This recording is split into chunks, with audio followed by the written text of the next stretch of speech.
वालेकुम। पाकिस्तान में कुछ ना कुछ ऐसा हो जाता है कि लगता ये है कि हम नॉर्मल एक फंक्शनिंग स्टेट की तरह से काम नहीं कर रहे हैं। जब कौमी असम्बली और सेनेट में आखिरी हफ्ता 10 रोज़ के अंदर कोई 70 के करीब कवानीन पास हुए, तो उस वक्त भी हम बार बार ये सवाल उठाते थे कि 15 लोग बैठे हुए हैं हाउस के अंदर और 1 घंटे के अंदर 30 कवानीन पास कर दिए।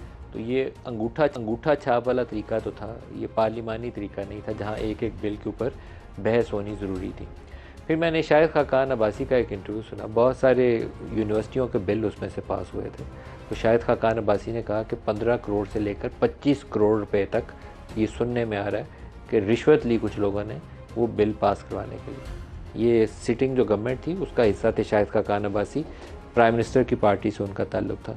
तो शहबाज शरीफ साहब के मुतल्लिक़ मेरा एक तासुर पहले भी था, लेकिन वो तक़वियत पकड़ रहा है कि शहबाज शरीफ साहब अपने केसेस तो माफ़ करवाने में कामयाब हुए हैं 26 अरब के, लेकिन जाते जाते वो इतना ज़्यादा कुछ कर गए हैं पाकिस्तान के साथ और अपनी जमात के साथ, सियासत और जमहूरियत के साथ, कि शायद वो जितना नुकसान उन्हें कोई मिलिट्री डिक्टेटर नहीं पहुंचा सका होगा। 12 अक्टूबर 99 को जनरल परवेज़ मुशर्रफ नहीं पहुंचा सका होगा PMLN को, शहबाज शरीफ की 1 साल की हुकूमत वो उनको नुकसान पहुँचा गई। बहुत सारे बिलों के ऊपर शदीद तरह की तशवीश पाई जाती है, जिसमें से एक ऑफिशियल सीक्रेट एक्ट है। ऐसे ही एक बिल था जो बाद में रुक गया, सेनेट में कुछ लोगों ने हिम्मत दिखाई। PMLN से शायद उतनी हिम्मत कोई ना दिखाता। सेनेटर मुश्ताक थे जमात इस्लामी के, वो बोल पड़े। JUI से एक वकील साहब बोल पड़े और फिर इनकी जमात से भी इरफान सदीकी साहब, उन्होंने भी उसमें हिस्सा लिया।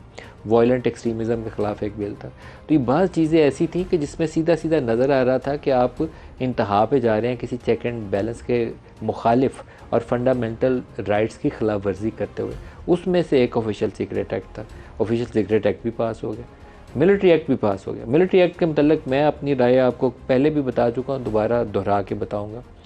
वो मैं इसलिए बताना चाहता हूँ कि पाकिस्तान में इस वक्त फ़ौज के ख़िलाफ़ भी अजीबोगरीब तरह से ड्रामा हो रहा है। फ़ौज को कभी सियासत में मुलव्वस नहीं होना चाहिए। मिलिट्री टेक ओवर्स ज़ालिमाना फ़ेल है। उसने पाकिस्तान को 2 हिस्सों में तकसीम किया। पाकिस्तान में मुसल्लह जत्थे इसलिए बने कि उस वक्त यहाँ पे कोई ना कोई डिक्टेटर काबिज़ था।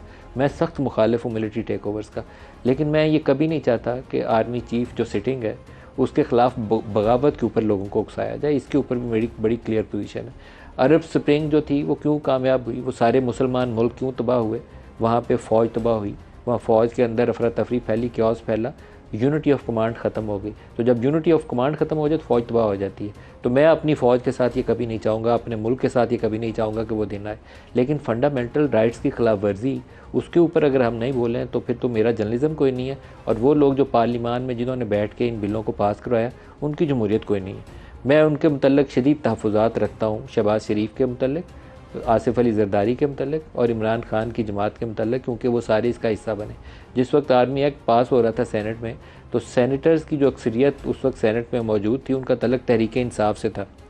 उनका ताल्लुक़ उस वक्त PDM की जमातों से नहीं था। इसके बावजूद वो एक्ट जो था सेनेट से पास हुआ, फिर उसके बाद कौमी असम्बली से भी पास हुआ। तो ये सारे लोग शरीक जुर्म हैं जो बाद में मगरमच्छ के आंसू बहाएंगे। बहुत सारों के ऊपर हो सकता है आने वाले दिनों में ये ऑफिशियल सीक्रेट एक्ट का इतलाक़ हो, जैसे अभी शाह महमूद कुरैशी पे हुआ है या इमरान खान पे हुआ है। हो सकता है कल इनके ऊपर भी इतलाक़ हो। कल जब इमरान खान इनको पकड़ पकड़ के जेलों में डाल के, तो वो कहता था कि AC उतरवा दो, पंखा उतरवा दो, ये चोर और डाकू हैं, तो उस वक्त भी समझाते थे कि ये बातें मत करो। कुछ चीज़ें जो है वो एक ख़ास डिकोरम के अंदर रहते हुए सिविलाइज तरीके से आप करें तो ठीक लगती हैं। अपने मनसब से गिर के या दूसरे का जो अल्लाह ताला ने उसको इज़्ज़त दी है, कोई वज़ीर आज़म है, कोई सदर है, उसको तहकीर अमेज़ तरीके से आप किसी पे हिरन डाल दो, किसी पे घर पे धावा बोल दो, कोई वो मरियम थी कमरे में तो उसके कमरे का दरवाज़ा तोड़ दो, तो इस ज़ालिमाना फ़ेल की सज़ा मुकाफ़ात अमल से मिल जाती है। आज मैं एक पुलिस की रिपोर्ट पढ़ रहा हूँ, अटक जेल के अंदर इमरान के सेल के सामने CCTV कैमरा लगाया गया।